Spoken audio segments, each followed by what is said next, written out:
We come into the league at such a young age, and they want us to be perfect right away. And it's a process, right? And tough times, the ups and downs, just what life brings you. Jayson Tatum is just 1 year older than Luka Doncic, but it feels like he's been around forever. Up until now, he's made the playoffs in every single season of his career. In fact, Tatum has played the third most playoff games in history of any player under the age of 27, only behind Kobe and Tony Parker. From battling LeBron as a rookie to making deep playoff runs year after year and playing in one of the NBA's biggest markets, there were obvious signs that he could be the next great superstar, the next face of the NBA. Tatum drives down and throws it down! Wow! Tatum had one advantage that most other stars spend years striving for, and sometimes never find: the opportunity to be a part of a winning franchise. Tatum joined a team that was ready to win immediately. It was a source of envy from his peers, and yet that same envy has turned into years of criticism. When the Celtics succeed, it's because they have the most well-rounded, most talented roster in the entire league. When they fail, the blame goes to Jayson Tatum, because oftentimes he disappears when the team needs him to take over. Perhaps the animosity towards him stems from the hatred of the Celtics themselves. They're not exactly the most well-liked team after all. Now, there were times where he legitimately came up short, in particular the 2022 finals. That was when people truly started to wonder, is Tatum really that guy? Will he ever be truly good enough to reach the upper echelon of NBA superstars? How's it going, folks? My name's Andy, and today let's examine Jayson Tatum and his polarizing NBA journey that's created a perception of him that's vastly different than every other star of his generation.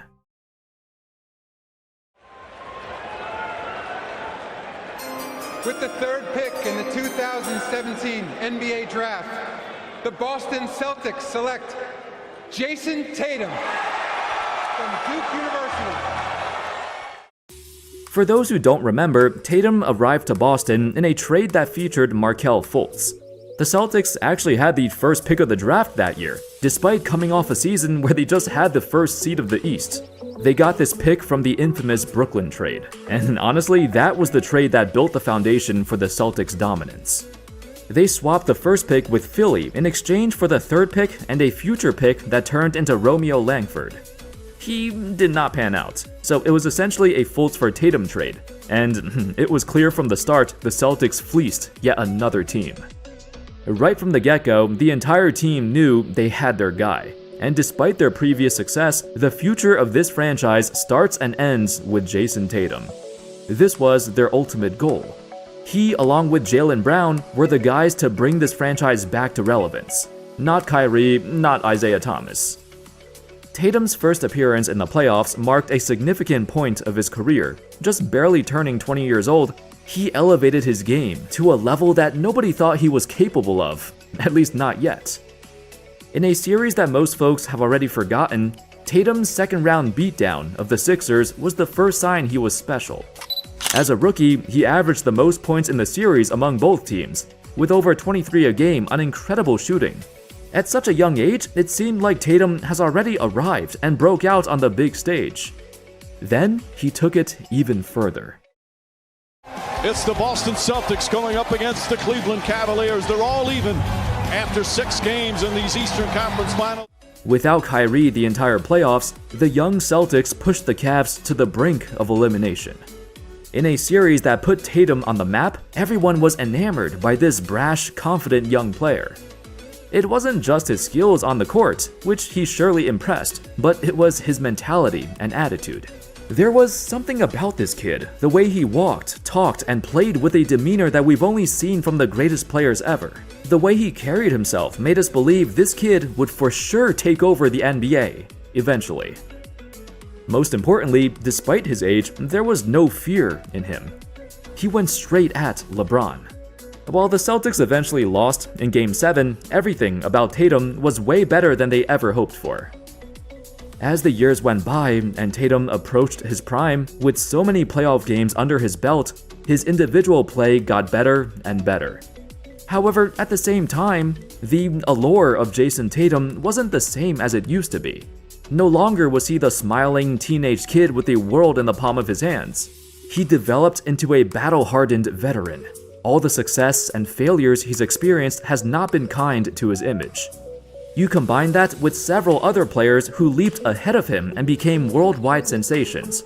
So people aren't as fascinated with Tatum as they once were.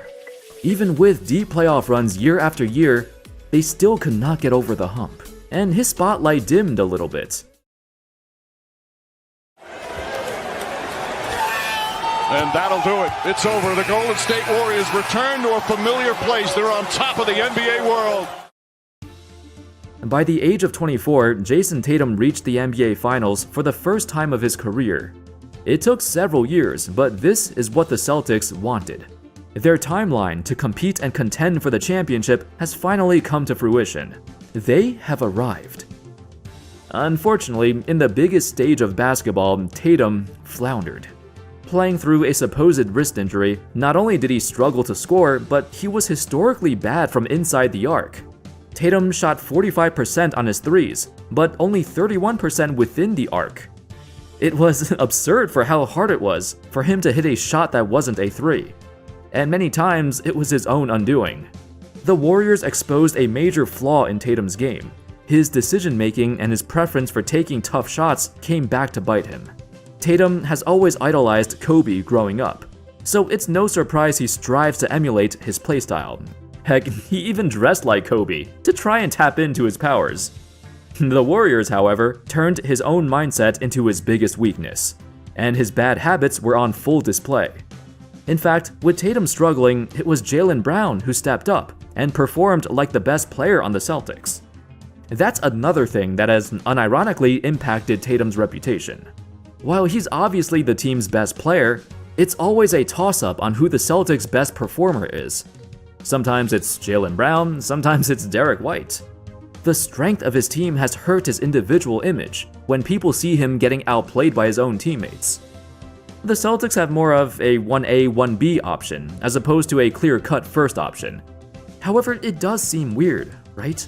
To have a player of his caliber get punished for having great teammates.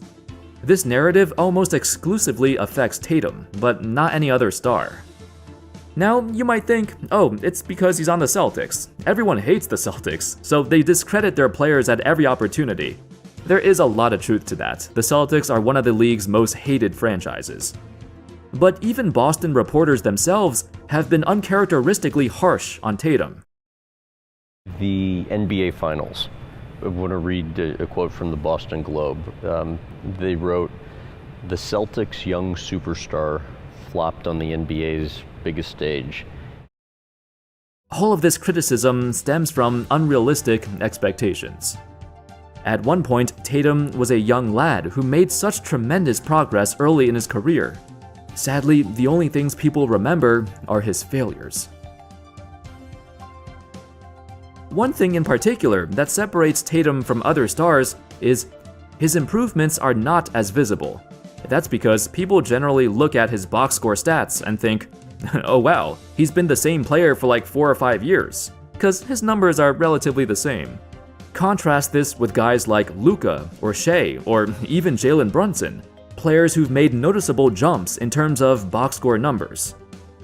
However, Tatum's improvement has been more subtle. Due to the strength of his team, he doesn't exactly need to score a gaudy number of points to win, so he spent time developing other parts of his game, in particular, his decision-making, his passing, and defense. For 3 consecutive postseasons, Tatum has led his team in assists. He draws a lot of double teams, and he's gotten way better at handling them. While Tatum's shot chart hasn't changed much over time, he's making better decisions and picking and choosing his spots. Above all else, an aspect of his game that doesn't get talked about much is his phenomenal defense. Unlike many other stars in the league who have to spend all their effort running the offense, Tatum has been blessed with having great teammates to take that pressure off him. This allows him to focus on his defensive tact. With his size, length, and speed, Tatum has all the tools to become one of the NBA's best defenders. He has accomplished that. This isn't a new thing either. Even back in the 2022 playoffs, his first run to the finals, he was an incredibly impactful defender. It's difficult to make all defensive teams these days. With a positionless format, it heavily favors big men. And since the entire Celtics team defense is so strong, Tatum as an individual does not receive his rightful credit.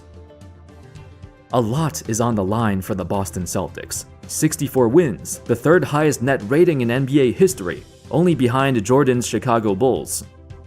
After going through a series of teams who weren't fully healthy, the doubts have poured in once again.